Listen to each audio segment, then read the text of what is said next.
AIIMS जो 6 AIIMS बनने की बात हो रही थी, पिछले कई सालों से उसमें काम चल रहा है, लेकिन अभी भी अधूरा पड़ा हुआ है। आपका कहना है कि हर स्टेट में हम एम्स बनाएंगे, ये कैसे संभव हो देखिए पाएगा, ऐसा है कि कैसे तेजी आएगी?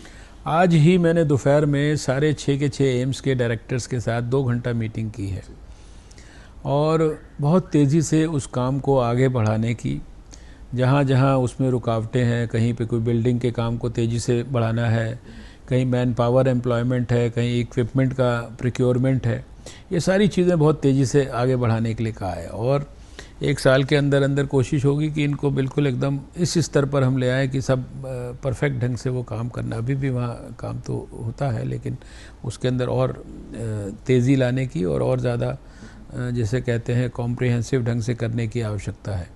तो जब ये स्कीम अटल बिहारी वाजपेयी जी ने बनाई थी, सुषमा जी यहाँ इसी दफ्तर में हेल्थ मिनिस्टर के रूप में बैठती थी, तो उन्होंने योजना बनाकर शुरू कर दी थी, लेकिन दुर्भाग्य से जो यूपीए 1 की सरकार थी उसने उसके ऊपर कोई काम नहीं किया।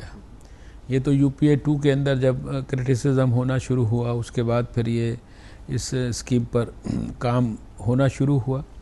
तो 2009 में कैबिनेट में सारा विषय क्लियर किया गया और उसके बाद फिर आगे ये सारा योजना बढ़ाने की कोशिश की गई है। इसको और तेज़ी से हम आगे, हमने तो पूरी 2 घंटे बैठ के क्या क्या तकलीफ़ है एम्स के डायरेक्टर्स को, कैसे रुकावटें आ रही हैं, कहाँ कहाँ से कौन से विभाग से किस किस सपोर्ट की ज़रूरत है, ये सारी चीज़ों को रिव्यू किया है और उसके ऊपर अब हम काम करेंगे।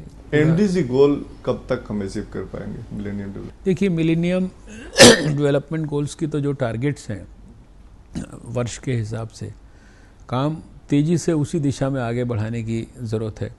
हो सकता है कुछ चीज़ों में हम मिलेनियम डेवलपमेंट गोल्स के नज़दीक पहुंच जाएं, कुछ में पहुंचने में कोई कसर भी रह जाए, क्योंकि समय तो अब 12th 5 ईयर प्लान में भी आप देखें कि 2 साल ऑलरेडी बीत गया है और अभी जो नेशनल हेल्थ मिशन का जो अर्बन कंपोनेंट है, शहर वाला कंपोनेंट है, वो 2 साल में टेक ऑफ भी नहीं हुआ है। तो अब जो कुछ करना है वो सब करेंगे, दिन रात यही काम करेंगे। मेडिकल एजुकेशन में खासतौर पे एमसीआई आप बहुत सारे विवादों में घिरा रहा और ये एक ऐसा सेक्टर है जिसको मेरे ख्याल से कुछ करने की ज़रूरत है। इसमें आप क्या कदम उठाएंगे? आप बड़े देखिए, इसको सारे को मैं अभी डिटेल में रिव्यू करूंगा, क्योंकि मैं इस बात को स्वीकार करने में मुझे कोई दो मत नहीं है कि एमसीआई एक भ्रष्टाचार का बड़ा केंद्र बना रहा है और आज भी उसको मैं शुद्ध पवित्र संस्थान के रूप में नहीं देखता हूँ। उसमें जो भी कमियां हैं, उसके अंदर जो भी कानून के तहत करना आवश्यक है, जो कुछ संभव होगा वो तो तुरंत हम लोग करेंगे। इसको एमसीआई के विषय को समझ लें। देश की medical education best possible quality की हो, उसमें एथिक्स का भी समावेश हो और फिर जो सारे जो टीचिंग का जो स्टाइल है पेशेंट ओरिएंटेड और वो व्यवहारिक प्रैक्टिकल हर तरीके से जो देश में डॉक्टर प्रोड्यूस हो, वो मरीज़ की बीमारी को ठीक ढंग से डायग्नोस कर पाए, डायग्नोस करके वो उसका ठीक से इलाज कर पाए। ये सारी चीज़ें हमें उस मेडिकल एजुकेशन के माध्यम से एक काबिल डॉक्टरों को बनाना होगा।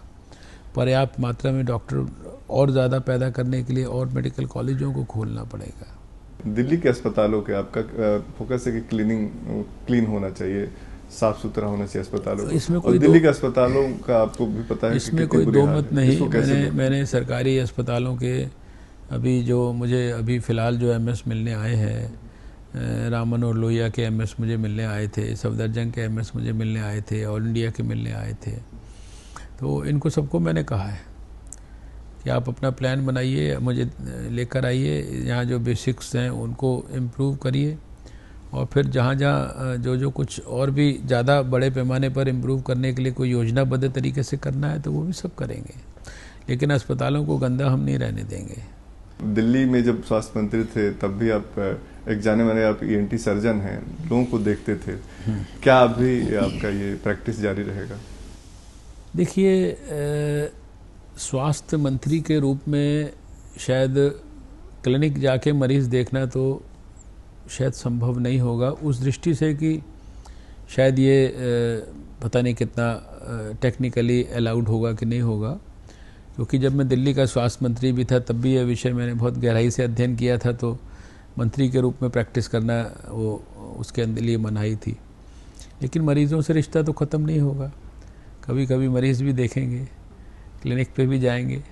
हो सकता है थोड़े टाइम बाद मरीज़ों के बगैर मन नहीं लगेगा, तो हो सकता है कि यहाँ पर भी कोई देखने के लिए एक टेबल लगा देंगे, कभी किसी को यहाँ पर भी देख लिया करेंगे। पूर्व प्रधानमंत्री अटल बिहारी वाजपेयी आपको स्वास्थ्य वर्धन के नाम से भी बुलाते थे। हम उम्मीद करते हैं कि देश की जनता का आप स्वास्थ्य वर्धन करें। इसी के साथ आपने दूरदर्शन न्यूज़ से बात की, इसके लिए बहुत बहुत धन्यवाद। Thank you, thank you, thank you.